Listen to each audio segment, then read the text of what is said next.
नमस्कार, आप देख रहे हैं प्रिय प्रभात। प्रस्तुत है हमारी संवाददाता ऋतु झा की ये रिपोर्ट। अगर आपको याद होगा तो एक दशक पहले तक तितलियां आपके घर आंगन की शोभा बढ़ाती थीं। रंग बिरंगी इन तितलियों के पीछे बच्चे भागते थे, लेकिन आज ये नज़ारा देखने को नहीं मिलता। वजह है पेड़ पौधों का कम हो जाना और प्रदूषण का पांव फैला लेना। इस हालात से पर्यावरण प्रेमी चिंतित हैं और उनका मानना है कि ऐसा जाने अनजाने में बिल्कुल नहीं हो रहा, बल्कि इस स्थिति के लिए समाज के बुद्धिजीवी भी कम जिम्मेदार नहीं हैं। उन्हें अच्छे बुरे का ख्याल है, बावजूद इसके नकलची समाज और प्रतिस्पर्धा के बाजार में वे भी पर्यावरण के साथ लगातार खिलवाड़ कर रहे हैं। जी हाँ, कुछ ऐसी ही टिप्पणी है राजा बोस की। अब हम आपको बताते हैं कि राजा बोस हैं कौन। राजा बोस एक स्कूल के संचालक और पर्यावरण प्रेमी हैं।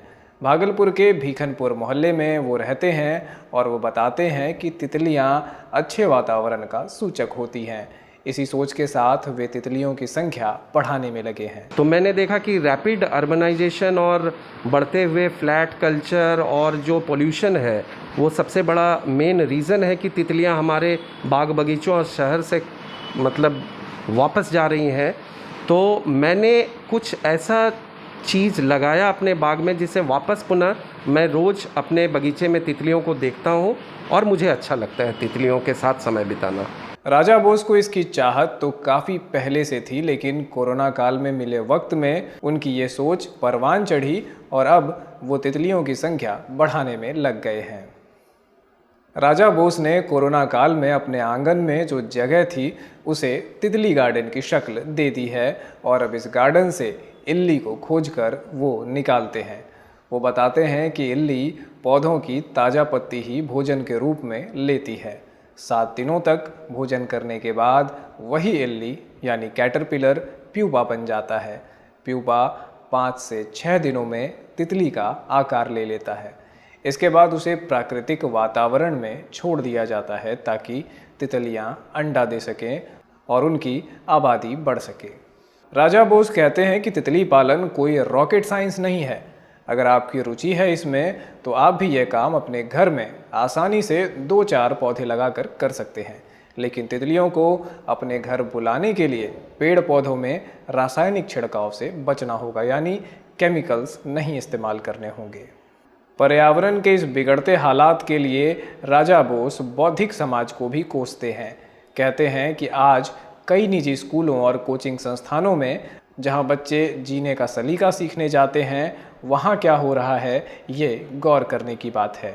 बच्चे एयर कंडीशन के बीच जकड़ दिए जा रहे हैं, उन्हें शुद्ध ऑक्सीजन नहीं मिल पाता है। उनका उद्देश्य आज की पीढ़ी को प्राकृतिक वातावरण से सीधे सीधे जोड़ना है। राजा बोस के इस कार्य से देश ही नहीं विदेशों के भी कई मित्र प्रेरित हुए हैं और कई संस्थाओं ने उन्हें इस कार्य के लिए सम्मानित भी किया है। इसकी प्रक्रिया बहुत ही सिंपल है। कोई भी लोग जो अपने घर में तितलियों को देखना चाहते हैं, इसमें 2 तरह की प्लांट्स होती हैं जिसमें तितलियां आकर्षित होती हैं।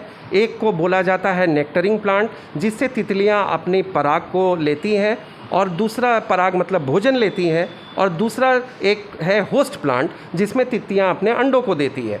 तो ये बहुत साधारण से कुछ पौधे हैं जो आप अपने घरों में या बैल्कनी में, बहुत सारे लोग बोलते हैं कि हमें तितलियां अगर चाहिए तो हमें बहुत बड़े बाग बगीचे की ज़रूरत, ऐसा कुछ भी नहीं है।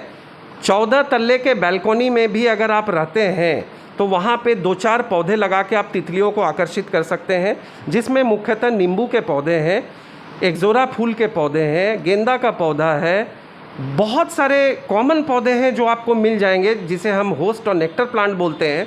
उसे लगाकर तितलियों को आसानी से आप अपने घरों में आकर्षित कर सकते हैं।